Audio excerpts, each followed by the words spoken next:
Naalala niyo yung, asan na ba yung video niyo? Na-save ko pero malayo na eh. Naalala niyo yung video lumabas sa FB na sabi ni BP Inday Sara Duterte.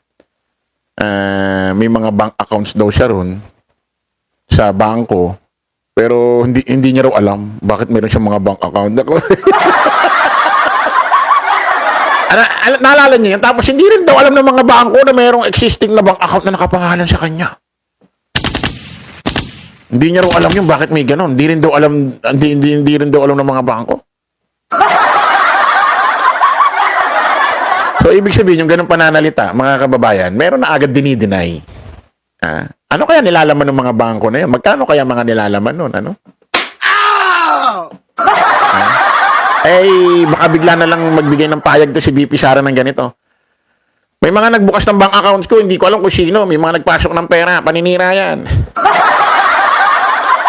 Ako po, Sus Mariosep.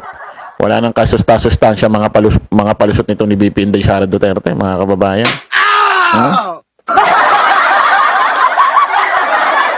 Marami ko kasi nagtatanong, mga kababayan, na kung sakali, ito yung mag-resign daw ho si BP Inday Sara Duterte sa pagiging vice president niya, ano mangyayari? Ito, bakinggan natin ito si ano. Basahin natin itong sinabi ni Congresswoman Luistro. Kahit mag-resign, hindi matitigil ang impeachment proceeding laban kay Vice President Sara Duterte. Dahil kasama sa parusa sa impeachment case ang perpetual disqualification. Kaya dapat tapusin at desisyonan kung guilty o hindi. Eto mga kababayan, ako, kung sakaling magkainitan, huwag natin gayahin yung ginawa kay huwag natin gayahin yung ginawa kay Erap. Yung kay Erap, huwag natin gayahin yun, yung maglalabasan, yung mag-e-edge sa patatalsikin yung Vice President. Huwag. Kasi baka mahinto ito. Kailangan to gamitan ng utak, kailangan mahinto ito. Tingnan mo yung kay Erap. Ano nangyari nung kay Erap? Ano nangyari nung kay Erap? Biglang naglabasan yung mga tao, pinaalis siya, pinatalsik. Nagkaroon ng edge sa People Power 2. Nahinto yung impeachment trial. Naalala nyo yun? Press 1. Press 1 muna tayo, no? Naalala nyo yun? Hindi natapos. Dahil doon sa envelope, nanawagan yung mga simbahang katoliko na maglabasan. Text-text lang ng mga panahon na yun. Wala pang social media, no? Text-text lang, naglabasan yung mga tao. Nagkaroon ng edge sa People Power 2. Then, nahinto yung impeachment trial. Nahinto. Hindi na patunayan na si Erap ay may kasalanan. Nahinto eh. Ano nangyari? Nakatakbo pa si Erap. Hindi natapos. Ang goal kasi nito, mga kababayan, itong impeachment trial, mapatunayan na si BP Inday Sara Duterte ay nagkaroon talaga ng pandarambong sa kanyang administrasyon dyan sa Vice President at sa DepEd. At mapatunayan talagang nagkasala siya doon sa iba't iba pang elemento ng mga, kasi di ba dalawang impeachment yan? Sufficient grounds. Bawat isang actually apat yan. Bawat isa, maraming nakapaloob sa loob. Hindi lang isa. Halimbawa, impeachment 1, isa lang. Impeachment 2, isa lang na topic nandun. Impeachment 3, isa lang topic nandun. Impeachment 4, isa lang topic nandun. Hindi. Bawat isa marami ho. Pag-uusapan yan. Ang dami yan. Dami natin pagkikismisan yan. Sigurado, busog mga tenga nyo. Especially mga didisit na chismosa na ayaw aminin eh. Kunyari, ayaw nilang matuloy pero gustong-gusto na rin nila para mapagchismisan. Didisit, aminin nyo na. Gusto nyo rin matuloy eh. Ayaw nyo pang kayo talaga, deny nyo pa. Gusto nyo di ba? Para matuloy, di ba? Anong pag-uusapan natin? Sinasabi ko nga sa inyo, pag di natuloy ito, wala nang kwenta. Wala nang thrill. Sa gabi, wala nang Batang Quiapo. Hindi pa matutuloy itong impeachment. Ano pa sa social media? Wala na. Wala na tayo pag-uusapan. Wala nang Batang Quiapo. Wala pang impeachment. Ang gagawin natin? Sino pagtitripan natin? Si Marcoleta? Kaya wala na. Naku po, nandito si Ma'am Sharon. Naku po. Naku po. Hello, Ma'am Sharon Cuneta. Naku po, ang megastar ho natin. Naku po, Sus Marioso. Hello, Ma'am Sharon. Maraming salamat po. Kahit di nyo pa binabati, salamat na. Ayan, dito si Ma'am Sharon Cuneta. Hello, Ma'am Sharon. Good afternoon po. Mabait po ako. Ganito lang ako sa harap ng camera. Pero sa likod doon ng camera, mabait po ako. Ay, Ma'am Sharon, salamat po at napasyal kayo rito sa aking live sa araw ng aking birthday. Hingi nga sana ako sa inyong video greeting. Oo, kasi Ma'am Sharon, magsusumbong ako sa iyo ha. Nung nakaraan, di ba nanood ka ng live ko, in-screenshot ko. Pinost ko ngayon sa FB. Walang masyadong nag-like. Akala siguro nila, troll. Akala siguro nila hindi totoo. Sabi ko, loko ito. Walang masyadong mga nag-like sa Facebook ko ah. Oo. Sabi ko, ano kaya mabigyan akong video greetings ni Ma'am Sharon. Yun na ipopost ko. Sabi ko, loko itong mga to. Hindi nag-like. Akala siguro nila. Akala siguro nila, troll. Sabi ni Ma'am Sharon, hello po ulit. Dito po muna ako. Magko-comment para po makapanood kaming lahat. Sige. Salamat Mama sa panonood. Oo. Batiin niyo muna ako. Di pa ako binabati. Sabi niyo pa binabati. Batiin niyo ako ma'am. Happy 31st birthday. Okay mga kababayan. Ako, pasalamatan natin si Ma'am Sharon. Isipin niyo, nanonood sa atin si Ma'am Sharon. Kasi nanonood kay Chris Ulo. No? Ampas lupa lang ako dati ho, mga kababayan. Ngayon, nanonood na sa atin ng Megastar. Di ba, mga kababayan? Happy birthday po. Gawang ko po kayo ng video pag nakaayos na po. Ay, wow! Ako po, maraming salamat, ma'am. Ako, abangan ko yan, ma'am, ha? Huwag niyo ako paasahin. Ayoko masaktan. Ma'am, salamat po. Abangan ko yan, ha? Okay, testigo kayo, ha? Kailangan tutuhanin ni Ma'am Sharon yan. Busy pa, pero abang-abangan natin yan, ha? Sana mamaya na. Parang taka lang ang buti. Ngayon ito mga kababayan, ha? Okay. Naku, nawala tuloy tayo. Ano ba? Asan na ba ako? Nawala tuloy ako, eh. Ito kasi si Ma'am Sharon. Message ko nga si Nanay Christy. Nanay Christy! Nung nakaraan. Nanay Christy! Si Ma'am Sharon, kuneta si Megastar. Nag-comment sa live ko kanina. Sabi ni Nanay Chrissy, oo, ganoon talaga yung mabait talaga yun. Nakakatuwa naman. Sige anak, teka muna. May taping kami. Ano ko nang telig si Nanay Chrissy? Ito mga kababayan. Ito na. Ito kasi.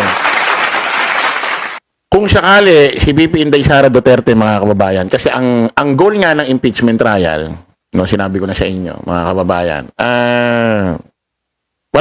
hindi nila goal yung yung mapakulong si VP Inday Sara Duterte, walang ganon.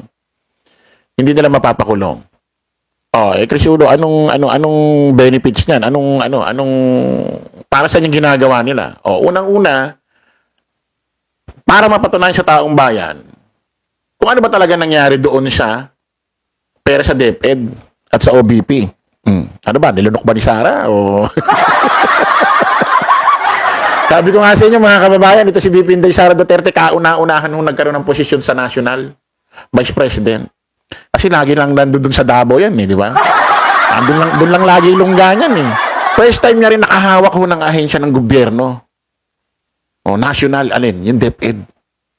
First time na ito. Siguro, sabi ko nga nung nakaramba, di ba? Siguro, nakita niya. Siyempre, alam niyo naman ng DepEd, isa sa pinakamalaking pinupondahan ho ng gobyerno yan. Kasi, ang ginagastusan ho dyan, mga pampublikong eskwelahan, Luzon, Visayas, Mindanao. Siyempre, pag sinabing pampublikong eskwelahan, ang pinupondohan yan, ginagastusan dyan, mga mahihirap na estudyante. Di ba? Pampublikong eskwelahan, Luzon, Visayas, Mindanao. Kaya ang laki ng pinupondo dyan. Isa sa pinupondohan ng gobyerno yan na napakalaking pera pondo.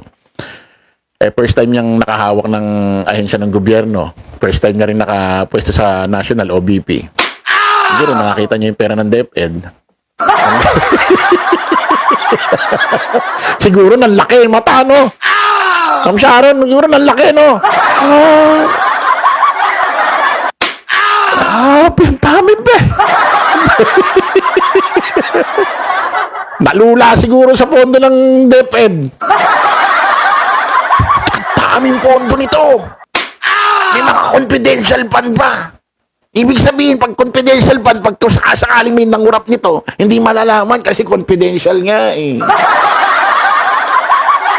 Kaya ngayon, kahit iniimbestigahan na sa Senate, iniimbestigahan na sa House, para malaman kung saan na talaga napunta yung confidential, ang laging sagot, confidential eh. Bakit ko sasabihin? Putik, safe na safe, no? Putik, ng laki siguro yung mata niya eh. Kaming pera nito ah. Paano kaya natin uubusin to? Diba? Paano kaya natin uubusin to sa taong bayan? Nakabuti. Matulungin talaga, no? Isipin nyo, first time na nagkabulil-bulilyaso. Daming hinahanap na pera, siya napunta. Isipin nyo, binadgetan, libu-libong eskwelahan kailangan i-renovate kasi tinatama. Kasi ang eskwelahan, mga kababayan, parang bahay din yan. Habang tumatagal, naluluma. Tinatamaan ng baha, tinatamaan ng bagyo. O minsan may palindol-lindol pa para kinakailangan, chinecheck kung matibay kasi mga estudyante nandiyan dyan, di pwede madisgrasya. So, kasama sa budget, kinukumpuni, nire-renovate. Isipin nyo, pinondohan yan, libo-libo kinakailangan i-renovate ang eskwelahan, Luzon, Visayas, Mindanao. Libo-libo budget, parang nasa 6,000 mahigit yata. Magkano lang ang, ilang piraso lang ang naparenovate yata, parang nasa 100, 300 plus. Binadgetan ng libo-libo, saan napunta yung pera na yun? Pasalamatan muna natin ito. Si Josie Pascual. Ako, maraming salamat po sa inyong palipad sa inyong pong regalo po. Josie Pascual, salamat po. O ngayon, renovate yung mga eskwelahan. Ngayon, meron din budget, libo-libo rin. Magdadagdag na mga kwarto bawat eskwelahan, Luzon, Visayas, Mindanao. Ano nangyari? Parang ang natayo lang yatang mga kwarto, nadagdag Luzon, Visayas, Mindanao. Kung lalahatin, ito total, parang nasa 300, 100 plus lang din. Saan napunta ang pondo? Saan napunta? Oh. Confidential fund, 125 million, naubos lang ng 11 days. Tapos nag-post lang sa kanilang FB account, nagtatanim siya ng halaman, ubos na. Katindi, no? 125 million na, ubos na 11 days, tapos nag-post lang sila sa FB page nila na nagtatanim ng halaman ito si VP Sara, ubos na. Puti ka na, tinayo yung puno halaman dyan, yung umaabot hanggang ulap. Naubos agad. Sabi ko nga nung nakaraan, di ba? Sana man lang bago naubos itong mga confidential fund na ito. Nakatikim man lang ng mga pondo yung... Isipin nyo, imagine nyo ito mga kababayan. Sino mga taga Metro Manila rito, Presto? Na ang mga anak nag-aaral sa publikong eskwelahan. 100% nakakabalita kayo ng mga teacher, kulang si ganito, kulang sa ganyan. Kulang tayo sa ganito, kulang tayo sa ganyan, kailangan natin ng pondo. Kaya nga minsan yung mga teacher natututo manghingi sa estudyante. Natututo magbenta ng mga candy-candy.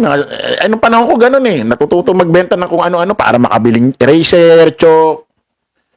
Isipin mo mga eskwelahan dito ho sa Metro Manila, abot na ng kamay ng gobyerno. Marami pang pangangailangan. Nagkukulang pa ng mga pangangailangan. Paano pa yung mga eskwelahan doon sa mga malalayong lugar, Luzon, Visayas, Mindanao? Na halos hindi na maabot ng ahensya ng gobyerno.